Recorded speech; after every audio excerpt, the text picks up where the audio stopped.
don't know whether I'm live or not. I think I'm live. Look, got my uniform on, sort of brushed my hair, my lipstick on. Place is a pigsty. Cow's gone off the wall because my husband's painting the wall apparently. Cow's been down for about a week now. And still no paint on the wall, but you know, we don't have a picture, so that's fine. Same old, isn't it? I'm waiting for questions. Hello everybody, 9 people here, and it's Facebook, so I can never see a bloody thing. Never know what questions you're asking me, which is always a nightmare. I do have one question that's come through, which is, should you pack formula in your bag if you're planning on breastfeeding? Now, my answer to this is obviously a little bit controversial, because I always am, honest midwife and all that jazz. I don't think you should. I think if you're planning on breastfeeding, then you don't need it. And we do hold a stock of formula in the hospital for sort of emergencies, if you will. You do have to sign it out like it's a bloody controlled drug, which drives me nuts, but that's another story. And so we're never going to turn around to you and say, oh, well, you said you wanted to breastfeed. We're not going to give you any formula. So if you get caught short at, say, 3 o'clock in the morning and you need some formula, we do have some there. So I just think it's a bit like having sweets in your bag when you're on a diet. If it's there, more likely to have it. Whereas if you've got to go out in the cold in your pyjamas, you're more likely to sort of power through. So I think don't take it. There you go. That's my answer to that. What else can I tell you? So the website's up and live. For anybody who was on the complex labour and birth session on Tuesday, I do sincerely apologise. The whole class was a bloody nightmare, just because we had problems with the website and all that sort of stuff. But it's all sorted out now. So if anybody was like put off booking on any others, please don't be, because it will all be back to normal next week. And well, it's back to normal now. So tonight we've got practical parenting. If anybody wants to know how to look after a baby, you can sign up to that tonight, 6:30. Cover everything from safe sleep, jaundice, looking after the cord, that sort of stuff. What else have we got going on at Your Baby Club? Loads going on at Your Baby Club. Not allowed to tell you most of it. Top secret. I'd have to come and shoot you. But I can tell you that on Sundays from this point onwards, we are going to have the lovely Carly, who is our fabulous yoga lady. And she's far nicer than me, far more politically correct. You know, none of the rat catching and all that jazz. Oh, I can show you the picture, can't I? So, yeah, so she will be here 6:30 every Sunday doing a taster session of both pre and postnatal yoga, and we'll probably persuade her at some point to do the baby yoga because she's qualified to do that as well, so that's going to be happening. So yeah, for anybody who wasn't around on Tuesday and didn't hear what happened, I was teaching and something caught my eye and I was like, oh, what was that? And I turned round and I'm going to show you. This is what caught my eye on my kitchen floor. I know it looks like a rat, but it isn't a rat. It's a mouse, a bloody big one. And it just sat there like that. Like this. And we knew we had a mouse, so we put a trap down. Sorry. But it looked at the trap. It literally was like, looked at the trap and almost literally turned around and went, nice try. Tried to get in my fridge and then walked off. People were hysterical watching me try and teach with this mouse right down there. So yeah, so there you go. Jazz, you need to help me out here, lovely, because I'm still not getting any questions, and I'm sure this lot have not come here, 54 of them, to listen to me prattle on about my mice. I'm just seeing if Jazz has sent me any questions.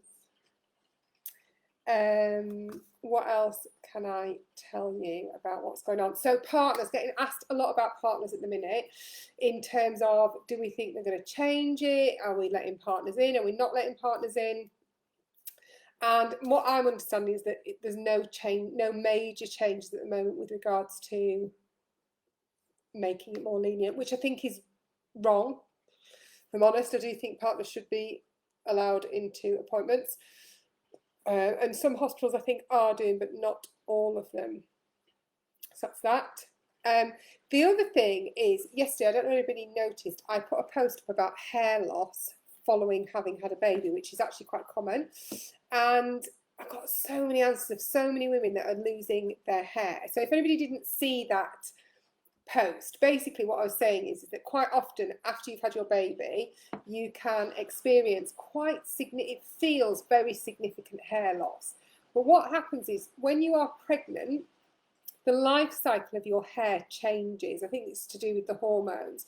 So we have each hair has a natural cycle. Don't really know a lot about it, but basically you have a growth cycle and then you have a shedding cycle. And what happens is the growth cycle extends.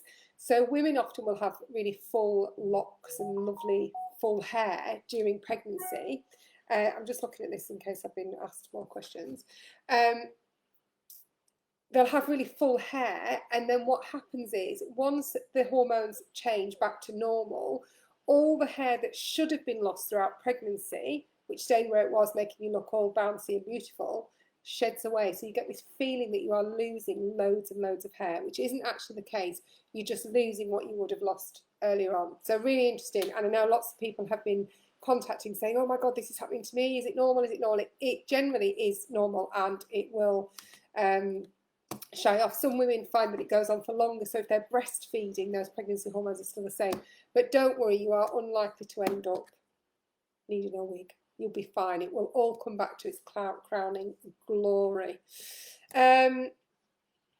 We need to sort this out, Jazz, because I'm sure lots of these lovely people are asking me questions, but I'm just not getting them. So unless you want to text me them or whatever, I don't have any questions here.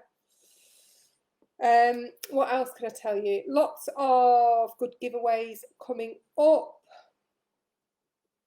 I think that's about it. Let me just quickly, because while you're on, I'm going to quickly give her a quick ring and say, are there any questions? Because I don't want to leave you if you're all asking me questions. Welcome to the EE board. She's not answering. Cool. Try one more time.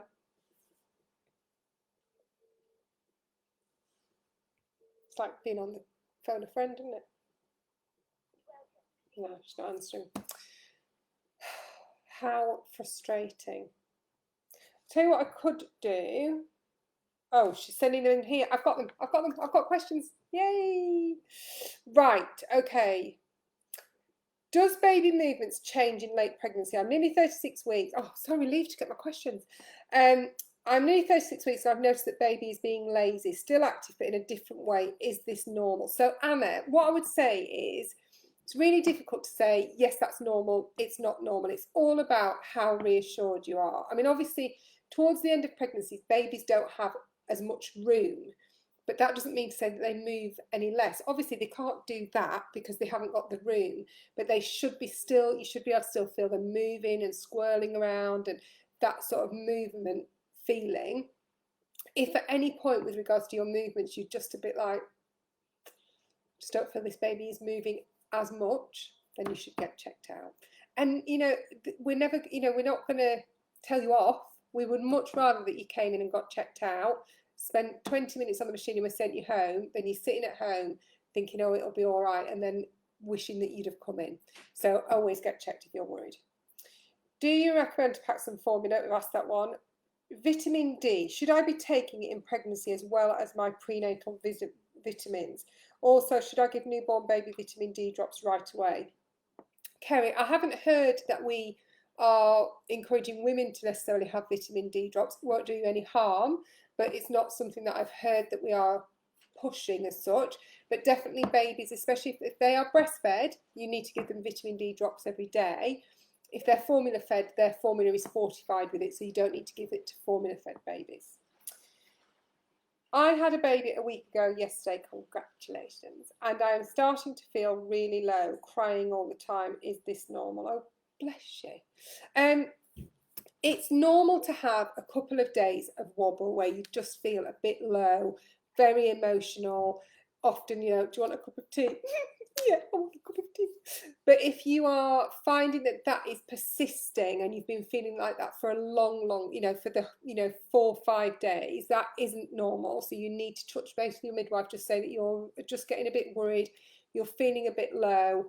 Could we just have a touch base and just chat it through, because it just could be that you're just a bit overwhelmed with everything that's going on. You know, you've got to get feeding established one way or another. You might be a bit sore, a bit tired.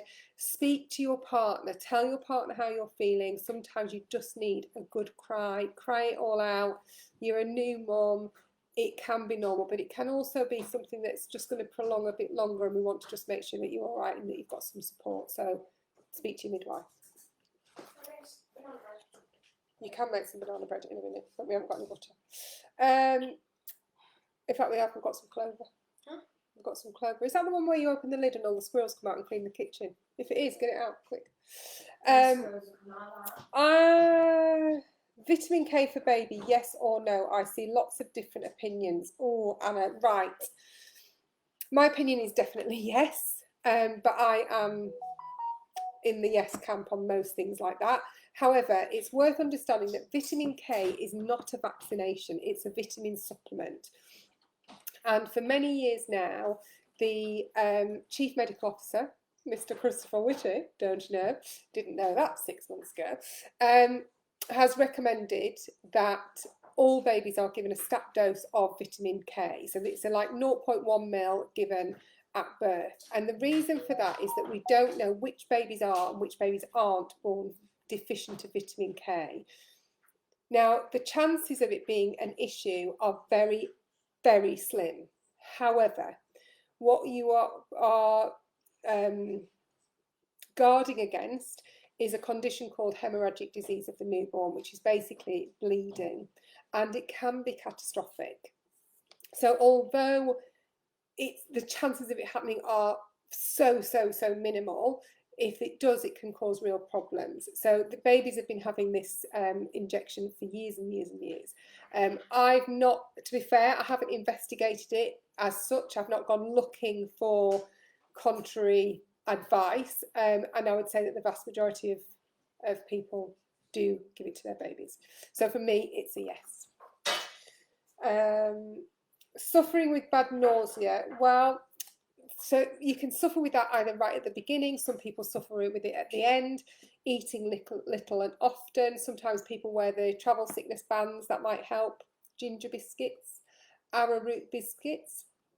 But if nausea is that bad that it's starting to be debilitating and you're feeling dehydrated, you should go to your doctor and get checked, because we don't want you dehydrated. If I've had obstetric cholestasis in a previous pregnancy, is it a fact that I will have it again in my current pregnancy? It's not a fact, but it does make you slightly at higher risk of having it. So it's possible, but not necessarily, but you will need to be checked. Okay, Jazz, any more questions coming over? Before I go and find butter for banana bread. So I'll just wait and see if there's any more coming. Tuesday next week, as normal, it's on the Instagram, which is always great because I can actually see the questions on the Instagram. There's an IGTV that I did yesterday over at My Expert Midwife that you might want to go and have a look at, and that was all about antenatal care and antenatal classes and stuff. So it was a really interesting conversation. So if you're thinking about your antenatal classes, obviously you need to come and book onto mine. Let's talk birth and baby. Another question here. I'm having a C-section, 39, 6 days, and baby is breech, but I'm so nervous about going into natural labour beforehand. I'm just wondering if it's normal to leave it to leave it that late for a planned section, as I didn't get to choose the date. Yeah, I would say, Emily, it is probably about right, 39, 40 weeks. I'm not sure how pregnant you are now, but you know, if you do go into labour, just ring the hospital and they will have you in and they will get you into your section straight away. So try not to worry about it too much. I'm sure you will be absolutely fine. My blood pressure is 95/50. What can I do to help it? So Donna, with regards to what you can do to help it, I mean, you can stay hydrated, so keeping fluid, but you don't want to go excessively because you don't want fluid overload. If your blood pressure is 90/50 and you're absolutely fine, then I wouldn't worry about it. I have seen blood pressures lower than that. So yeah, so keeping up with your fluids, so drinking plenty of water, but it's not going to have a massive effect. And as I said, don't go mental with water. You know, just the normal recommended thing, but there isn't really much that you can do to raise your blood pressure. And actually, we would prefer your blood pressure to be lower rather than higher. Hope that helps. Oh, we've got more questions. I'm about 9 weeks, and lately I've been feeling very tired and weak. What would you suggest, please? I would suggest eating regularly, so little and often snacks, putting your feet up when you can, and accepting that it is really normal. This first 12 weeks of pregnancy, God, it knocks you off your feet. It really does knock you off your feet. And I remember I used to come in from work when I was pregnant with Jack, so I was working.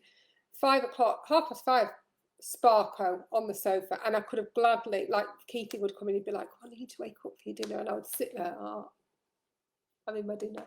And I'd be like, I'm going to bed now. But it does get a bit better. It does get better once you sort of hit 12 weeks, because what's happening at the moment is your body is doing all the work without a huge amount of help. Once you get to that 12, 13-week mark, your body at the moment is not only making a baby, it's making a placenta. So it's really, really busy. No wonder it's knackered. At 12, 13, 14 weeks, the placenta is then ready and it takes over. A bit like training your housekeeper. Like 3 weeks, oh, right, do this, that goes there. That 12 weeks, like, right, know what I'm doing now. I can keep this family going. So your placenta is like your little housekeeper, and it's just in training. I don't have come up with some crap, do I? But at that 12, 13-week mark, the placenta is going to take over, and you should start to feel a tad better. See, this is why we like it, because Louise, the honest midwife, just talks a lot of tosh. But that's true. It is true. Bless you. Oh, honestly, I remember it so well, just that feeling of like, oh God, I'm so tired. Don't get any better once you've got kids. Look at the state of my house. I've got to clean all this shit and teach tonight. Right. We've done 17 minutes, which is not bad. We need to work this out, Jazz, with these questions, because these poor guys are here watching me and I'm not answering their questions. If I've not covered something that you wanted me to, either come and join me on Tuesday at 4 p.m. on Instagram.